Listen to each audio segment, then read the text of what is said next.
Hello friends, welcome to icon IAS and this is PK Sharma. दोस्तों, आज हम बात करने वाले हैं आरओ यारो 2010 के पेपर का, जो प्रारंभिक परीक्षा 2010 की थी आरओ यारो की, इसके सामान्य हिंदी के क्वेश्चन के बारे में।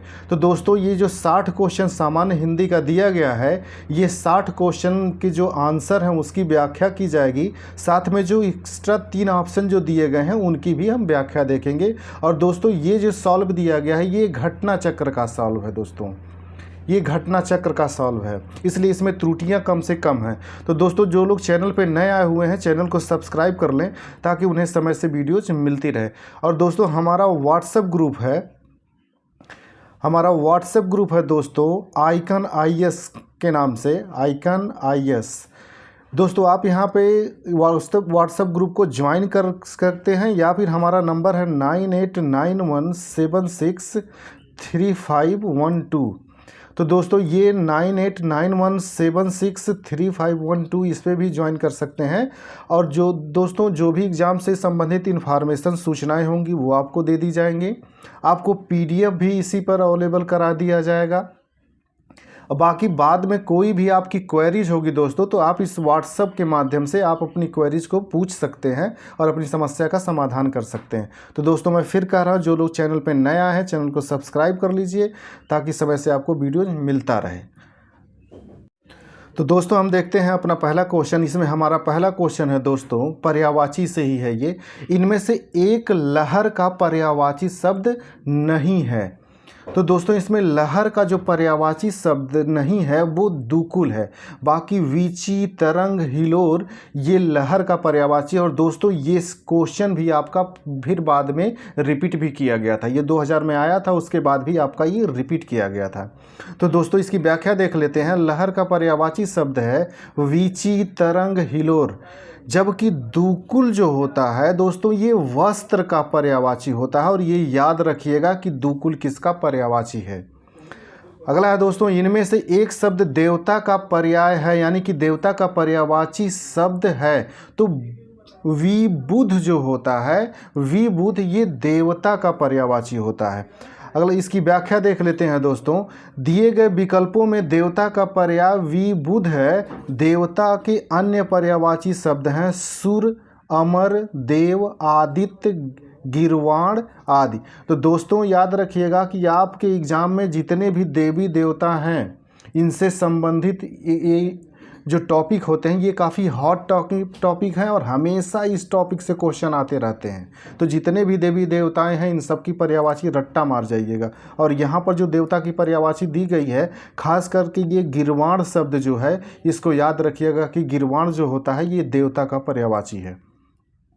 अगला है दोस्तों, बगीचा का पर्यायवाची शब्द है। दोस्तों, ये वेरी इंपॉर्टेंट क्वेश्चन है और कई एग्जाम में पूछा गया है कि बगीचा का जो पर्यायवाची होता है वो आराम होता है, आराम।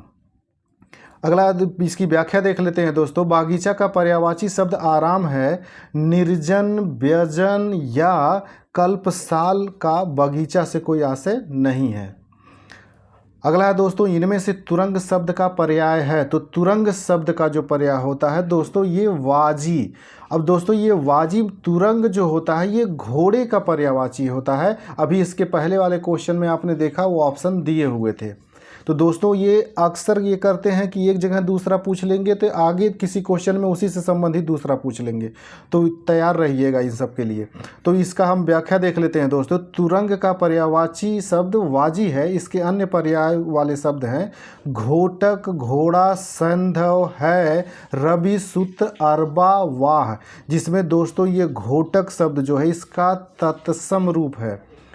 ये भी याद रखिएगा कि तत्सम, घोड़े का तत्सम रूप जो होता है वो घोटक होता है। घोटक से ही घोड़ा शब्द बना है, इसका तद्भव। तो जिसमें घोटक शब्द, संध्या शब्द है और अरबा और वाह ये शब्द रट्टा मार जाइएगा दोस्तों, अक्सर यहाँ से क्वेश्चन पूछता है। अगला है दोस्तों, बिडौजा पर्यायवाची शब्द है। तो जो बिडौजा शब्द है दोस्तों, ये इंद्र का पर्यायवाची शब्द है। और इंद्र का पर्यायवाची दोस्तों वेरी इंपॉर्टेंट है। ये अक्सर पूछते रहता है। और देवी देवताओं का जितना है वो भी वेरी इंपॉर्टेंट है दोस्तों, अक्सर पूछते रहता है। इसकी व्याख्या देख लेते हैं।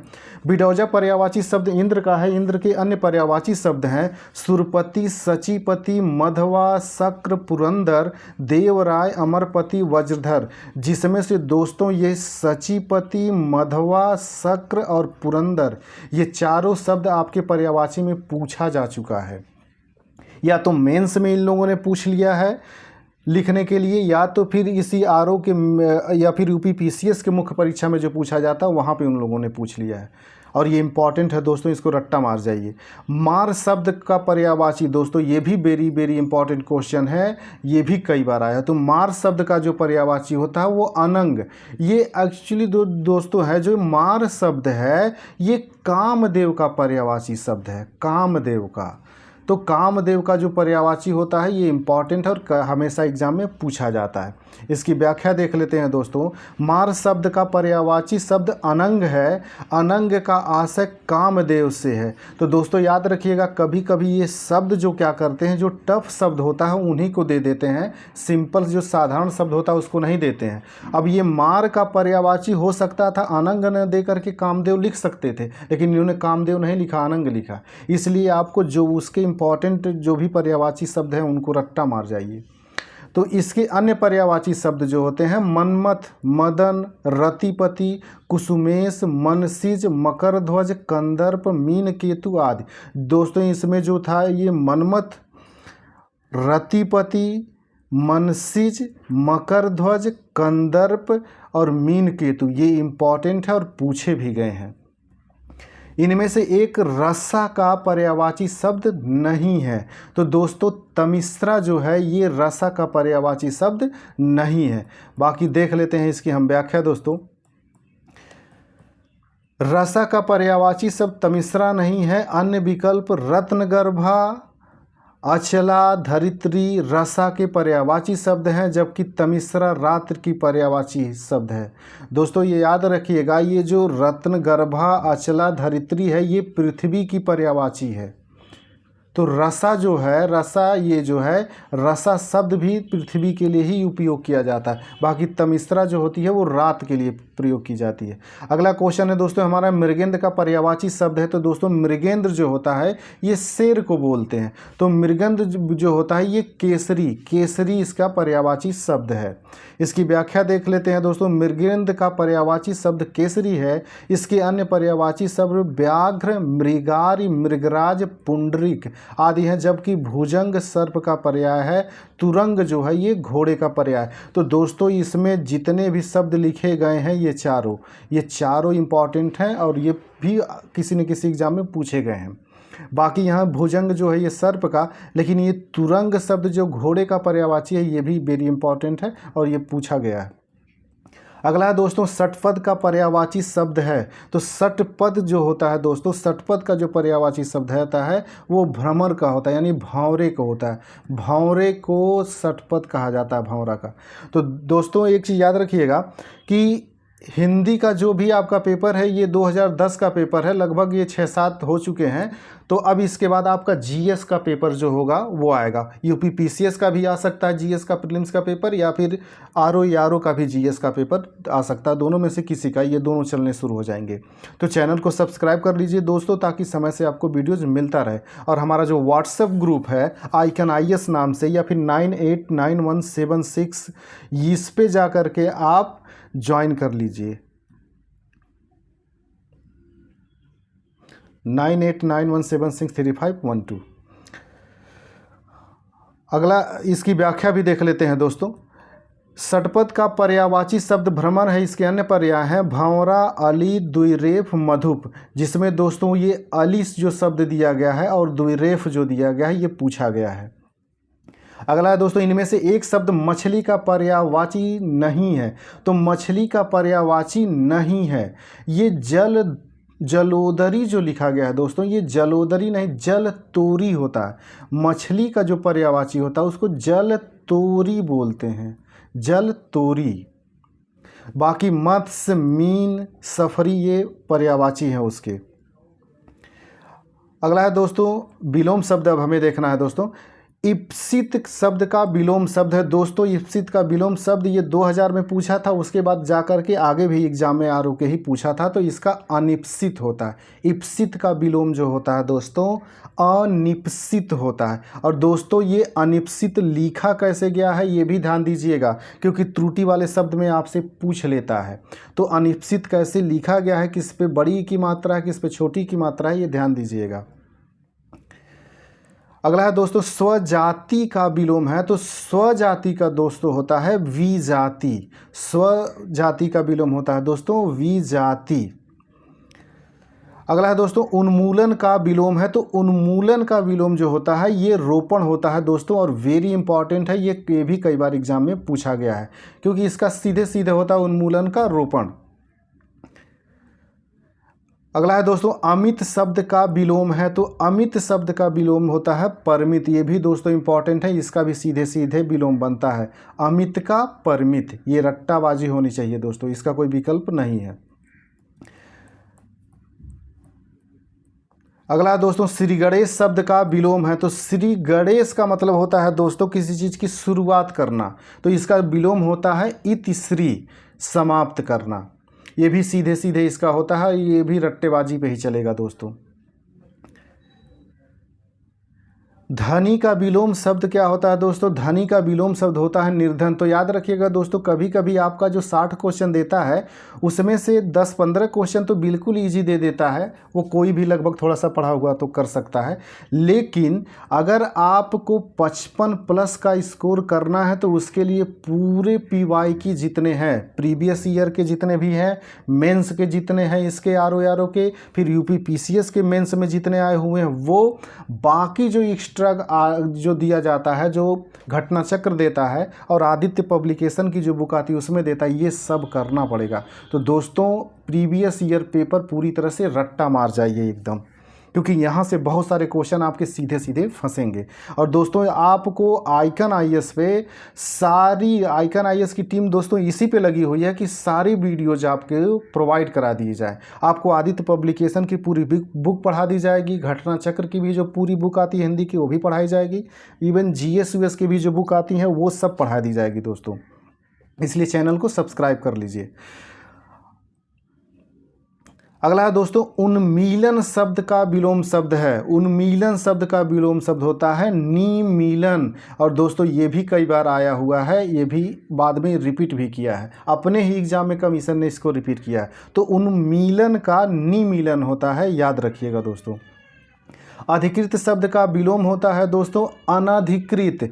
एक इम्पॉर्टेंट दोस्तों ये चीज़ है कि अधिकृत का विलोम अनधिकृत होता है, और कभी कभी ये शुद्ध अशुद्ध में पूछ लेता है आपसे कि अनधिकृत लिखा कैसे जाता है, जबकि बहुत सारे लोग गलत कर देते हैं, अनाधिकृत लिखते हैं, जो कि गलत है दोस्तों। ये अना नहीं होगा, अन हो शब्द होता है, ये याद रखिएगा। और कई बार ये पूछा है त्रुटि में, ये शब्द पूछा है शुद्धिकरण में, जो पूछता है कि शुद्ध शब्द कौन सा लिखा गया है, तो अनधिकृत होता है, इसको याद रखिएगा। अगला है दोस्तों अनुलोम शब्द का विलोम है, तो अनुलोम शब्द का विलोम जो होता है ये प्रतिलोम होता है दोस्तों मैं इनकी व्याख्या इसलिए नहीं कर रहा हूं क्योंकि इसमें कोई व्याख्या दिया ही नहीं गया है, वह सीधे सीधे दे दिया गया है। अगला है दोस्तों परिश्रम का विलोम है, तो परिश्रम का विलोम जो होता है दोस्तों ये विश्राम होता है, इसको भी याद रखिएगा, ये भी कई बार पूछा गया है। अगला है दोस्तों निम्नलिखित में से शुद्ध वाक्य है, तो दोस्तों शुद्ध वाक्य जो इसमें है कि यह रुमाल अच्छी है, तो यह रुमाल के लिए जो दोस्तों होता है ये, इसके लिए स्त्रीलिंग शब्द, रुमाल को स्त्रीलिंग माना जाता है, इसके लिए अच्छी शब्द का प्रयोग किया गया है।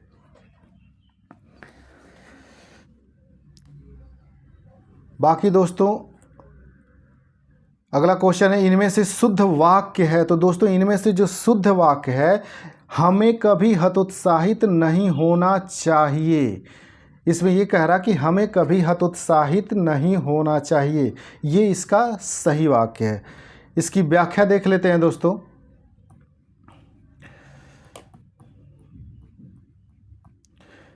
दिए गए विकल्पों में शुद्ध वाक्य है हमें कभी हतोत्साहित नहीं होना चाहिए, शेष विकल्प के वाक्य अशुद्ध है। दोस्तों ये व्याख्या भी नहीं की है, सीधे सीधे दे दिया।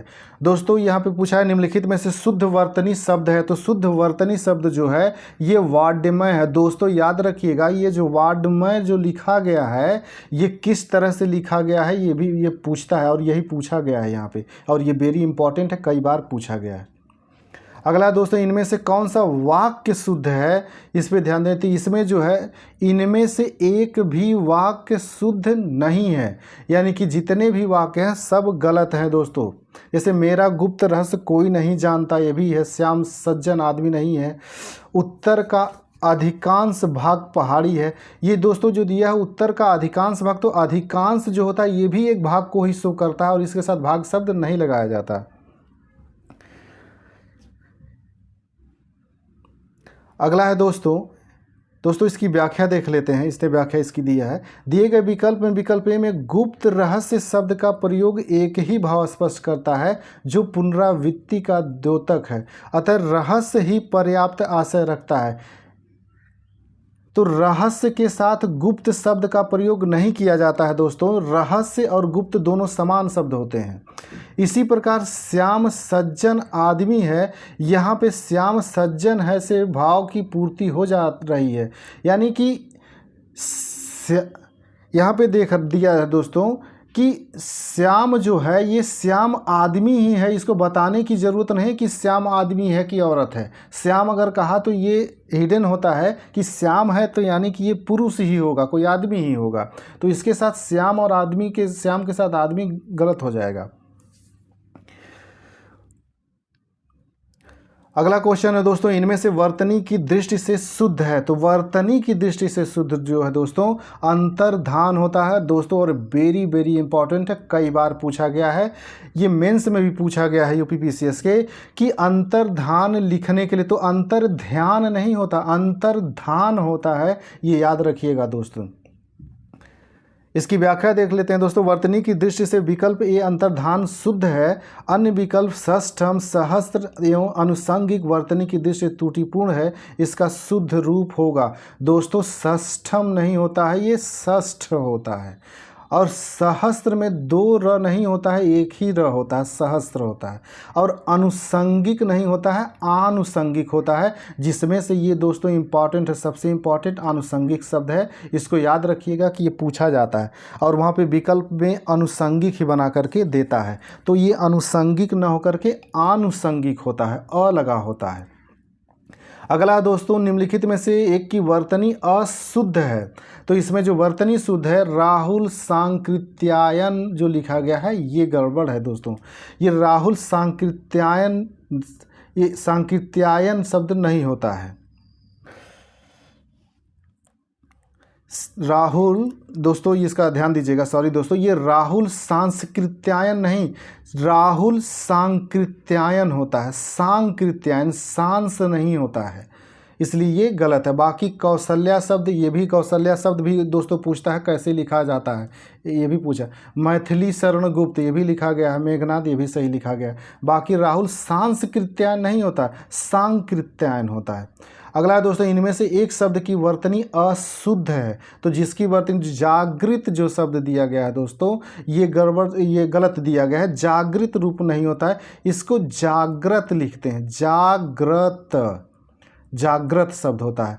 बाकी अधीन ये भी सही लिखा गया है, भागीरथी भी सही लिखा गया है, अनुगृहित भी सही लिखा है। दोस्तों ये अनुगृहित शब्द इंपॉर्टेंट है, कैसे लिखा गया है याद रखिएगा, अनुगृहित। अगला दोस्तों, इनमें से शुद्ध वर्तनी का शब्द है, तो इसमें शुद्ध जो वर्तनी का शब्द है जो दोस्तों वो ज्योत्सना है। ज्योत्सना जो है ये सही लिखा गया है। ज्योत्सना में आधा त आधा स एक साथ होता है दोस्तों, और ये ज्यो होता है, जौ नहीं होता है दोस्तों, ये भी गलत है। इस पे ध्यान दीजिएगा दोस्तों, ये कई बार पूछा गया है और इम्पॉर्टेंट है ये। इनमें से शुद्ध वर्तनी का शब्द है दोस्तों, शुद्ध वर्तनी का शब्द ये हिरण्यकशिपु दोस्तों, ये कई बार आपके एग्जाम में पूछा गया है। ये हिरण्यकशिपु होता है, हिरण्यकशिपु इसका शुद्ध रूप होता है। अगला है दोस्तों, इनमें से अशुद्ध वर्तनी का शब्द है, तो जी इसमें अशुद्ध वर्तनी का है दोस्तों, ये सन्यासी जो लिखा होता है इस पे ऊपर भी बिंदी होती है नीचे भी बिंदी होती है, तो इसमें ऊपर बिंदी नहीं है इसलिए गलत हो गया। बाकी महत्व ये सही लिखा गया, वाल्मीकि सही लिखा गया, पैतृक भी सही लिखा है। दोस्तों वाल्मीकि कैसे लिखा गया है इस पर ध्यान दीजिएगा, ये वाल्मीकि भी आपका कई बार पूछा गया है कि पहले बड़ी की मात्रा होती है फिर छोटी की मात्रा होती है। इसकी व्याख्या भी देख लेते हैं दोस्तों।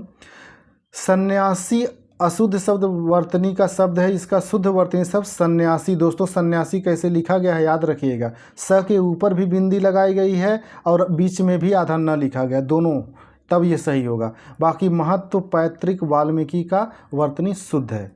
अगला है दोस्तों, हाथी की पीठ पर रखे जाने वाले आसन के लिए शुद्ध शब्द है, तो दोस्तों जो हाथी के पीठ पर रखा जाता है उसे हौदा कहा जाता है, हौदा। दोस्तों इसकी व्याख्या देख लेते हैं, इसकी व्याख्या इंपॉर्टेंट है। हाथी की पीठ पर रखे जाने वाले आसन को हौदा के नाम से जाना जाता है, जबकि काठी का उपयोग ऊंट के लिए किया जाता है।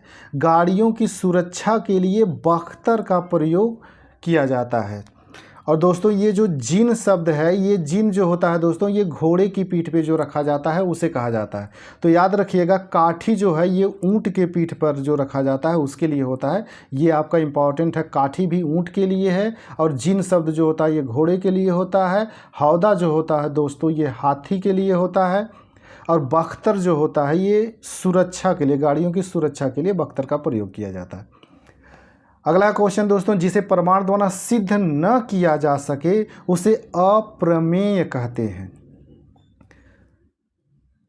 अगला है दोस्तों, उपनिवेश से संबंध हो जिसका, यानी जिसका संबंध उपनिवेश से हो उसे औपनिवेशिक कहा जाता है, औपनिवेशिक। अगला दोस्तों, इनमें से एक के लिए प्रयोज्य शब्द है असूर्यम पश्या। असूर्यम पश्या दोस्तों ये वेरी इंपॉर्टेंट है और कई बार पूछा गया है। रनिवास में कड़े पर्दे में रहने वाली स्त्री, और इसको दूसरे रूप में भी इसकी व्याख्या की जाती है कि असूर्यम पश्या का मतलब होता है वह स्त्री जो सूर्य के दर्शन न कर पाती हो, या फिर रनिवास के कड़े पर्दे में रहने वाली। कड़े पर्दे में रहने का मतलब ही ऐसा है कि वो बाहर इनका आना जाना यानी कि सन के कांटेक्ट में नहीं होता है। अगला है दोस्तों, उत्तराधिकार में प्राप्त संपत्ति के लिए एक शब्द है। दोस्तों ये वेरी इंपॉर्टेंट क्वेश्चन है और एक बार ये मेंस में भी पूछा था, हम लोग दे रहे थे मेंस, इसका हमको याद नहीं आ रहा है कि किस ईयर का है, लेकिन मेंस में ये पूछा था कि उत्तराधिकार में प्राप्त संपत्ति को क्या कहा जाता है, तो वो रिक्त कहा जाता है। रिक्त आधा क और थ होता है, रिक्त कैसे लिखा गया ये भी ध्यान दीजिएगा। और इसमें दोस्तों याद रखिएगा धरोहर का मतलब होता है रिक्त, तो इसका हो गया कि उत्तराधिकार में प्राप्त संपत्ति। धरोहर मतलब होता है किसी दूसरे की वस्तु जब किसी दूसरे के पास रखी होती है तो उसे धरोहर कहते हैं।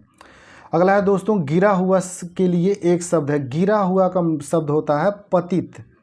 पतित जो गिरा हुआ व्यक्ति होता है उसे पतित कहा जाता है। निम्नलिखित वाक्य खंडों में से एक के लिए प्रयुक्त होने वाला शब्द है स्वयं सेवक। स्वयं सेवक का मतलब होता है अपनी इच्छा से दूसरों की सेवा करने वाला। दोस्तों इसमें याद रखिएगा कि स्वयं सेवक का मतलब हो गया जो अपनी इच्छा से दूसरे की सेवा करने वाला हो।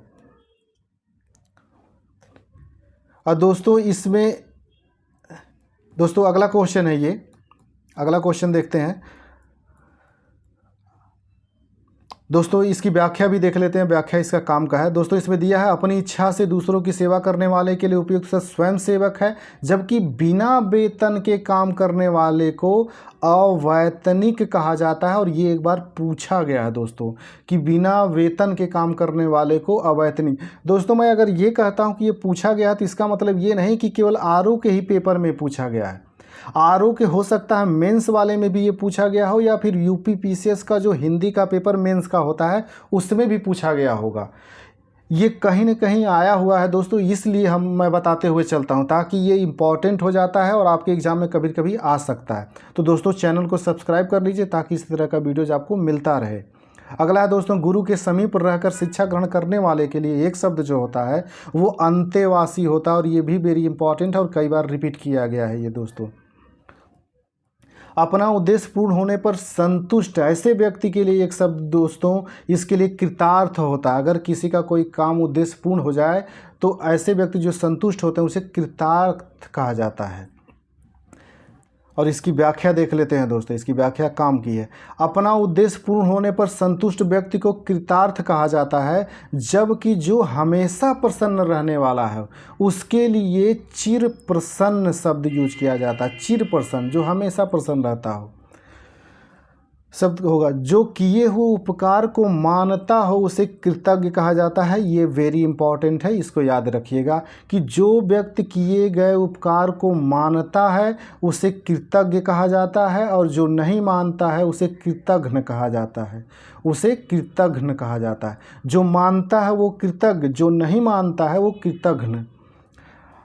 अगला क्वेश्चन है दोस्तों, नियम विरुद्ध असामाजिक कार्य करने वालों की सूची के लिए एक शब्द, ये काली सूची होती है। जब दोस्तों जैसे आपने सुना होगा कभी कभी गवर्नमेंट ब्लैक लिस्ट निकालती है, वही जो नियम विरुद्ध काम करने वाले लोग होते हैं उनकी सूची जो जारी की जाती है उसी को काली सूची या इंग्लिश में इसी को ब्लैक लिस्ट कहा जाता है। अगला है दोस्तों, देवर का तत्सम रूप है। दोस्तों देवर का तत्सम रूप ये कई बार पूछा गया है, द्विवर होता है। द्विवर जो होता है ये देवर का तत्सम रूप है। अगला है दोस्तों, इनमें से कौन सा शब्द तत्सम नहीं है? तो तत्सम नहीं है दोस्तों, मोती जो है ये तत्सम नहीं है, मोती का मौक्तिक होता है। और ये भी एक बार रिपीट किया गया है दोस्तों कि मौक्तिक किसका तत्सम रूप है? तो मोती जो है इसी का तत्सम रूप मौक्तिक होता है। और दोस्तों इसके पहले मैंने बताया कि घोटक इम्पॉर्टेंट है। घोटक जो होता है ये घोड़े का तत्सम रूप होता है। इसकी व्याख्या देख लेते हैं दोस्तों। दिए गए चारों विकल्पों में मोती शब्द तत्सम नहीं है, इसका तत्सम रूप माणिक्य है। दोस्तों यहाँ पे माणिक्य दिया हो गया है, लेकिन इसका होता है मूल रूप से मौक्तिक। मौक्तिक मीन्स होता है मोती, मौक्तिक शब्द से ही बना हुआ है मोती। अन्य शब्द जैसे अग्नि, घोटक, घट जो है तत्सम शब्द हैं। इसका तद्भव क्रमशः होगा आग, घोड़ा और घड़ा। दोस्तों याद रखिएगा कि घट जो होता है ये घड़ा जो होता है ये घड़े का तत्सम रूप होता है, घट। अगला दोस्तों, पलंग शब्द का तत्सम रूप है। तो पलंग का तत्सम रूप दोस्तों पर्यंक होता है, और ये इंपॉर्टेंट है, ये रिपीट भी किया है दोस्तों। पर्यंक पलंग का होता है। इनमें से एक शब्द तद्भव है दोस्तों, तद्भव है। इनमें कपास जो है दोस्तों ये तद्भव शब्द है। कपास का जो तत्सम रूप होता है दोस्तों ये करपास होता है। करपास, करपास का होता है, करपास तत्सम शब्द है, इसका तद्भव होता है कपास। बाकी जो दिया जिसकी व्याख्या देख लेते हैं दोस्तों। दिए गए विकल्पों में कपास शब्द तद्भव है, इसका तत्सम रूप करपास होगा। जबकि स्कंध का तद्भव कंधा, यानी स्कंध जो है ये तत्सम शब्द है, इसका तद्भव होता है कंधा। अंधकार का अंधेरा, तो दोस्तों ये अंधकार का अंधेरा याद रखिएगा कि जो अंधकार है ये तत्सम शब्द है, और अंधेरा पे वैसे भी चांद लगा हुआ है, तो तद्भव पहचानने का ये भी एक ट्रिक होता है दोस्तों कि जिन शब्दों पे चांद लगा हुआ अक्सर तद्भव होते हैं। और दिन का जो है दिवस जो है इसका तद्भव होता है, दिन से दिवस। अगला क्वेश्चन देख लें तो दोस्तों, अखरोट शब्द का तत्सम रूप है। दोस्तों ये वेरी इंपॉर्टेंट है और रिपीट भी किया है। ये अखरोट का जो होता है ये अछोट होता है। अछोट, अछोट जो होता है दोस्तों ये अखरोट शब्द का तत्सम रूप है। अगला है दोस्तों, अकार्य शब्द का तद्भव रूप है। तो अकार्य का होता है तद्भव अकाज। अकाज जो होता है अकार्य का तद्भव रूप अकाज होता है। टकसाल का तत्सम रूप जो होता है दोस्तों ये टंकसाला होता है, टंकसाला। अगला है दोस्तों, इनमें से तत्सम शब्द है। तो दोस्तों तत्सम शब्द आपको ढूंढना है, तो पद जो इसमें दिया गया है वो तत्सम शब्द है। पद जो है ये तत्सम शब्द है। बाकी भैंस, 12, सच ये जो है दोस्तों, ये दोस्तों याद रखिए ये तत्सम शब्द पद है। बाकी ये जब जो तीनों दिए गए हैं ये तद्भव शब्द हैं। गोबर का तत्सम रूप है दोस्तों, गोबर का जो तत्सम रूप होता है गोमय, गोमय शब्द से ही बना हुआ है ये गोबर। तो गोमय मूल संस्कृत का शब्द है। तो यहाँ पे इसकी व्याख्या देख लेते हैं दोस्तों। गोबर का तत्सम रूप गोमय, गोविष्ट, गोविट, ये तीनों शब्द होता है दोस्तों। अगला है दोस्तों माँ का तत्सम रूप है, तो माँ का जो तत्सम रूप होता है मातृ होता है, मातृ तत्सम रूप होता है माँ का। अगला दोस्तों इनमें से कौन सा शब्द विशेषण नहीं है, तो दोस्तों कौन सा शब्द विशेषण नहीं है, तो भव जो है ये विशेषण नहीं है। बाकी भयभीत, भीरु, निर्भीक ये सब जितने हैं ये विशेषण हैं। अगला है दोस्तों निम्नलिखित में से कौन सा शब्द विशेषण है, तो इसमें सुंदरता जो है दोस्तों ये विशेषता बता रहा है, ये विशेषण है। बाकी जो शब्द दिए गए हैं कवि है, भलाई है, विद्वान है, ये सब संज्ञा है दोस्तों। वह कृषकाय व्यक्ति दौड़ने लगा, तो दोस्तों इसमें कह रहा है इस वाक्य में विशेष है, विशेष का अर्थ होता है कि जिसकी विशेषता बताई जाए। तो इसमें दोस्तों दे रहा है कि वह कृषकाय व्यक्ति दौड़ने लगे, यानी कि कैसा व्यक्ति, कृषकाय का मतलब हुआ एकदम दुबला पतला, और दुबला पतला है कौन, वो व्यक्ति है। वह व्यक्ति जो है वो दुबला पतला है, उसकी विशेषता यही है कि वो दुबला पतला यानी कृषकाय है। और है कौन, वह व्यक्ति, तो व्यक्ति इसमें क्या हो गया, विशेष हो गया, और विशेषण क्या हो गया, कृषकाय। व्यक्ति कैसा है, कृषकाय यानी कि दुबला पतला है। अगला इसमें इसका अगला देखते हैं दोस्तों। अगला क्वेश्चन है जिस विकारी शब्द से संज्ञा की व्याप्ति मर्यादित होती है उसे कहते हैं, उसे विशेषण कहा जाता है। उसे क्या कहा जाता है, विशेषण। और ये भी आपका अभी कुछ दिनों पहले रिपीट किया है क्वेश्चन। ये जिस विकारी शब्द से संज्ञा की व्याप्ति मर्यादित होती है उसे विशेषण कहा जाता है, या क्योंकि विशेषण ही जिसकी विशेषता बताता है वो विशेष होता है। तो दोस्तों आजकल याद रखिएगा कि ये जो ट्रेंड नया चला हुआ है अभी ज़्यादा हो गया कि थ्योरी से जो क्वेश्चन आने शुरू हुए हैं, थ्योरी से क्वेश्चन आने शुरू हैं। तो विशेषण की क्या परिभाषा होती है, विशेष की क्या परिभाषा होती है, विशेषण कितने प्रकार के होते हैं, इन सब की परिभाषा याद करके जाइएगा, क्योंकि सीधे सीधे ये पूछ लेगा कि अवृत्तिवाचक विशेषण किसे कहते हैं, संख्यावाचक विशेषण किसे कहते हैं, गुणवाचक विशेषण की परिभाषा दे देगा, पूछेगा ये कौन सा विशेषण है। तो दोस्तों ये सब चीज़ें जब हम लोगों का वीडियोज आइकन IAS टीम जो है विशेष विशेषण की टीम विशेष विशेषण वाली जो टॉपिक आपको पढ़ाएगी तो उसमें सारी परिभाषाएं बताई जाएंगी और उनको पहचानने का ट्रिक भी बताया जाएगा कि कैसे आप पहचानेंगे कि क्या विशेषण है और क्या विशेष है। तो चैनल को सब्सक्राइब कर लीजिए। अगला क्वेश्चन है दोस्तों हमारा कि निम्नलिखित में से विशेषण शब्द है। तो विशेषण शब्द जो दोस्तों है ये पांचवा शब्द जो दिया गया है, जैसे चौथा, पांचवा, छठवां, सातवां, ये सब जो होते हैं दोस्तों ये संख्यावाचक विशेषण होते हैं। हम इनकी व्याख्या भी देख लेते हैं।